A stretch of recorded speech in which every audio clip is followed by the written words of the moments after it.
Hey guys, it's Dr. Jen. I'm back live with you all. I just wanted to stop in and actually, I literally just came from the gym. Literally, this is my workout stuff. And I wanted to come to you guys and talk with you a little bit about how I got over my sort of gym phobia and workout phobia to actually start working out. So that's what we're going to talk about today. Just take a few minutes. Those of you who don't know me, my name is Dr. Jen Caudle, and I am a family doctor, but I'm also an on-air health expert. So I go on like CNN and HLN and Dr. Oz and Fox News and so many others. And I thank you so much for joining my channel. If you haven't subscribed, please subscribe, please, because I always want you to check out what I'm up to and also get information on health videos and health topics. So, that's the other thing I wanted to ask you guys is if you have health topics that you want to know more about, please write them in the comments, send me a note, let me know. Some of the topics we've done are things like vaginal steaming. I've talked about alkaline water, talked about, the keto diet, colon cleanses, all that kind of stuff that I know everyone totally wonders about. So thank you guys for joining. By the Chris, thank you for coming in. Thank you, Dr. Jen. I actually needed this, just been discussing gym and reacquainting myself. Well, you are, let me organize again. Okay, you are after my own heart. So this is literally, okay guys, I just came from the gym. No lie. And I was motivated and I was like, you know what? I'm going to talk about my journey with the gym because it's not an easy one. I'm not a worker outer by trade. I just don't really do that. And as I've been getting older and just want my body to look better and I want to feel healthier, I've been like, okay, how am I going to figure this out? The gym can be so intimidating. I'm not really much of a Stairmaster type of a person. I'm not like a stationary bike person. I don't want to lift weights and get all bulky and look like, hi, my name is Dr. Jen.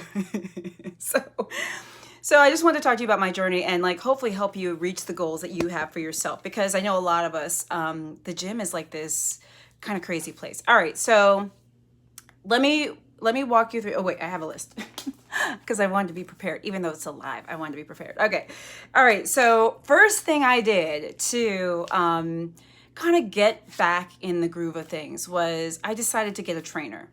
Now, I know what you might be thinking. You might be saying, oh, of course you got a trainer. Trainers are expensive. I don't know that I want to pay the money for a trainer. I don't know that I can.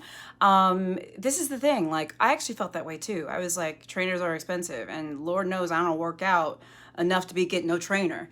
And I didn't want to spend the money. But let me tell you something about this. First of all trainers are not prohibitively expensive.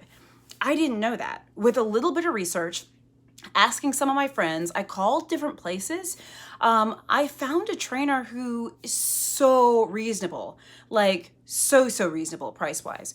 The other thing you can do is you can actually try schools, whether it's a school of physical therapy or whether it's colleges and universities, to see if they have trainers that are on staff that do training in their spare time. Maybe if you get a student or something like that who's a certified personal trainer, they may also give you a lower rate as well. So don't necessarily think that getting a trainer is going to be off limits to you and that you're not going to be able to afford it. I got a trainer because I needed accountability, right? I needed someone saying, all right, we got an appointment, get your what up and come on out and let's get our workout on. And I knew I needed that. So consider getting a trainer. And by the way, trainers can be the best motivation ever, and so confident and so motivating and things like that. So really consider that. And you don't have to pay a lot of money. Super, super, super important.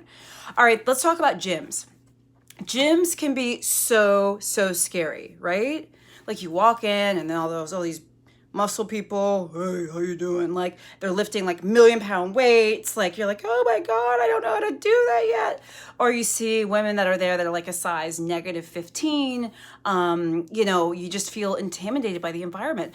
One thing that used to intimidate me about gyms all the time was the equipment, because I felt like I didn't quite know how to use the equipment. You see a bike or a machine, you're like, ooh, I don't even think I want to get on this in front of other people. What if I can't figure out how to turn it on or to start it, I know you guys have, Carlina, thank you, girl, for writing in. I know you guys have felt like this, right? Where you're like, I don't even know that I want to try that thing because I don't know if I'm going to use it right. And what if I look like an idiot? Gyms are tough. So one of the things that's really helped me is the gym that my trainer has me training at is a gym that's like really kind of like, it's not one of these chain gyms, which chain gyms are fine, but it's this quiet, sleepy gym that I'm surprised if really anyone's there when I'm there. It depends on when we're working out, but it's kind of off the beaten path. We go at times that there's not like a lot of people there, when it's not crazy, and I feel comfortable. Like I feel like I can sweat and I can do what I need to do. And if I'm doing technique wrong or doing bad stuff or whatever, I don't feel scared and embarrassed. So S. Johnson, thanks so much for joining in. Yeah, right? Gyms can be intimidating and they can just be so scary. And I just always worry that I just look crazy. And even like walking around gyms, that's even like a parade, right? Like just walking to a machine, I always feel like I'm on, what's the word? Like I feel like I'm on display, right? Everyone's watching you. Of course people aren't watching, but actually sometimes they are. Like, watching who's getting on that bike or whatever. Oh Lord, child. Ooh, it's just sometimes stressful. Gyms are amazing, but you got to find the right environment. That's all I'm trying to say is find the right environment and the right gym. And if you don't like the gym that you're at or you're not comfortable there, find one you are comfortable at, because it'll totally make a difference as to whether you even go, whether you show up, whether you dread it or whether you look forward to it. That's totally helped me as my trainer taking me to this like off the beaten path gym that like nobody's there. And if someone is there, it's like some guy who's in a corner, doing this, and he's not paying attention to me, and I just feel like I can be me and like get out of breath and get tired and what. Okay, I'm rambling, but you know what I'm trying to say, right? So important. All right, tip number 3. This is okay, and these are all things like literally for those of you who are just joining, this is my workout gear. I don't know if you can see it, but whatever. I just came from a workout and I was like, you know what, I really want to talk about my journey to getting back in the gym and to working out, because I have never really worked out in my life. And I'm a doctor and I'm telling people all the time that you got to work out. And I said to myself, as I'm getting older, I've got to do the same thing. I got to put my money, is that money where my mouth is? Is that the phrase? I always get these things wrong, but you know what I'm trying to say. So my thing was trying to figure out how to get back into working out. So the first thing I talked about was considering a trainer. They don't have to be that expensive. Second thing is find the right gym. Third thing is tell people. That's right. Tell people that you have this renewed commitment to working out. You know why I say that? It's because people will hold you accountable. And one thing I've started doing is Kwaku, excuse me. You know what I'm talking about, and you say, "Oh, you said I know what I'm talking about." Oh, thank you. That's so sweet of you. I thought you were saying you know what I'm talking about because you relate. I hope you relate. But this is the thing, right? I started telling people because it held me accountable. And one of the reasons why I actually went and got my rear end back into the gym today, it's because on my Facebook page, oh, by the way, if you guys haven't joined me on Facebook and Twitter and Instagram, please do. I'm at Dr. Jen Caudle, and I have a Facebook page on Dr. Jennifer Caudle as well. So please find me and follow along. But on Facebook, for the last like 6-8 months, I've been posting my workouts and like a little clip of a video of me like doing squats or me like doing curls or ab stuff or whatever. And sometimes it's embarrassing because like my technique is not the best. I'm still trying to learn how to do the proper form. And of course there are people that are like, yo, Jen, your knees need to be bent more, you need to straighten your back. And I appreciate y'all, I do. And sometimes it's hard to hear, but it keeps me accountable. Like when I post my videos, it's me saying to my followers and to my patients, because many of my patients follow me on social media, it's saying, yo, I'm in it to win it. I'm committed, I'm gonna stay here. But the other benefit that I get from telling people, and this is what I know you're gonna get too, is they're going to hold you accountable. I did a Facebook Live last night and one of my followers was like, hey, you haven't posted a gym video lately. And I was like, so they notice. It's really important. Tell your loved ones, tell your friends, tell the people, your coworkers even. Look, I'm on this new health kick. Sorry, I can't go out to lunch with you guys, or just don't mind me if I'm sitting over here eating the salad. Don't mind me if I can't go to happy hour afterwards. I've got a new trainer and I'm just trying to like figure this out, and get people on board because they will motivate you. You don't have to keep it a secret. Tell people what you're up to. They'll be inspired. And in fact, the reason why I really realized I needed to get in the gym and start working out was because my office mate, the doctor who I work with, she's one of my best friends. we share an office together. She has been working out. When I say consistently, she has been busting her, you know what, for over a year, going to the gym consistently. And I've seen her and been so inspired by it. And that's what made me want to do it. So this is what I'm saying is telling people is not only going to help keep you accountable, you're going to inspire other people as well. So don't you know, I'm going to post my video today on my Facebook page and be like, yo, here I am, like it or not, take it or leave it. But it keeps me accountable and it helps other people too. All right, next thing, be consistent. Yo, does anything really work well if we're not consistent? I mean, like honestly, as a doctor, it's like a big part of my life, right? If I prescribe a blood pressure medication and someone takes it for a week and then they stop, it's not going to work. Acne medications. Somebody comes in for treatment for acne and I give them some creams and they use it every other day or every 4 days. Is it going to work? No. Same thing like with, eating healthy and keeping a healthy weight. Like if we only ate healthy once every 7 days, is it going to work? So it's the same thing with the gym.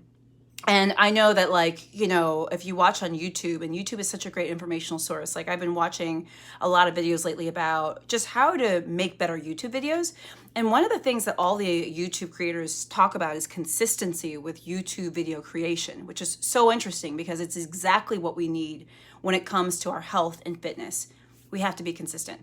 Now, I'll be honest with you, I only go to the gym once a week. And I hadn't been in the last 2 or 3 weeks. With my schedule and like what's going on in my life, I can't actually make it more than once a week. But you best better believe that I really work to make it that once a week. You don't have to go every day. You don't have to go every other day. If you go twice a week or once a week, but you go and you stick to it, you're doing awesome, right? Like that's the goal, is consistency, whatever your consistency is. And by the way, when I first started working out, I only went once every 2 weeks. That was consistent for me because I was so new at it and so green, and I was just like afraid that, I don't know, I was just like, I don't know. So I went only once every 2 weeks. And then when I kind of got my confidence, I said, okay, trainer, let's do this every week. So you set your schedule, but set a schedule and keep it, like write it in your calendar, keep it. All right, next thing. Oh, this is my fifth thing. All right, so, let me recap. I love recaps. Okay. All right, and so again, for you guys who are just joining me, we've been live for about 12 minutes or so. I'm Dr. Jen Caudle, family physician, on-air health expert, and I literally just came from the gym today. And I wanted to go live to talk to you about what helped me start working out, someone who really hasn't been crazy about gym. So my first tips were to consider getting a trainer. They don't have to be expensive. Mine is not expensive. Get a trainer. Oh, and you know what else I did with that, guys? I paid up front. And I did this because I didn't want to back out. Because sometimes if you don't pay up front or if you don't commit yourself, then you're just like, la la la la la, oh, I'll get to it, and it never happens. If you find that trainer, maybe you don't have to pay for all the sessions, pay for 3 sessions up front, bam. Because you know what, if you pay for it, you're gonna be more likely to actually go. You're not gonna wanna let that money go away. So consider that, absolutely. Second thing is, go to a gym that you like. You don't need to go to one of these meat markets or one of these dating things or whatever. Abdul, you said making you smile. Very good. Okay, good. As long as I'm making you guys smile and you're entertained, I hope you are. But this is the thing. Go to the gym you like, okay? If you go to a gym and men or women are hitting on you and you're not crazy about it, ditch that gym. Because gyms can be a meat market. Since I'm single, that's not a bad thing for me, or many of you maybe, but I'm just saying, if you don't like that, don't do that. If you go to a gym where you feel lots of pressure, where there's like people that are like styling and profiling, and you're like, yo, I can't keep up with this, then don't go to that gym. The gym I go to, off the beaten path, totally like a hidden gym. A hidden gym, no pun intended. Hardly anyone's in there, and I like that. So that's the second thing. Third thing is to tell people. Share your goals with people so that they can support you, they can encourage you, and they can be motivated by you. And the other thing is consistency. That's what we were just talking about. All right, my last tip is tracking your progress, okay? Tracking your progress is like your little, it's like your like checkbook ledger, right? What do we do with checkbooks, right? Well, does anyone have a checkbook anymore? I don't really even, honestly, okay, let me use a different example. What do we use with our bank accounts? We go online and we check our what's in there, right? We check to see how much money we have. We check it periodically. We check our credit card statements periodically. We check our blood work to see how our potassium is every now and then, our cholesterol. We go to the doctor, get our blood pressure checked. That's called tracking progress and checking in. So we got to do that with our workouts too. So however you do it, whether it's you do a waist measurement, whether it's you literally get on the scale. I have friends that are negatively triggered by scales, like they just have bad experiences and they kind of get themselves in a head trip, so they don't do scales. Fine, you don't have to get on a scale. Maybe it's a pair of jeans you haven't worn in 20 years that you try on every few weeks to see how they're fitting, okay? Maybe you take a picture of yourself just for you, and every 3 or 4 weeks you take another picture to see how you're doing in the same outfit. Whatever you do, track your progress, because you're going to be really happy with what you see. And that's such a big motivator, right? All right, guys. So I've talked long enough. I just wanted to come to you and just say, look, you got this. I promise. If I got this, you got this. And I'm not a gym person. I'm not a workout person. So let me know how your gym progress goes. Make sure you subscribe to the channel, please. Click the subscribe button, click the little bell to get updates, and let me know other health topics you want me to talk about. Check out some of the videos too. Lots of fun stuff happening. But yeah, stay in touch with me. Let me know how your progress goes. And remember, you can do this. I promise. Okay. Bye.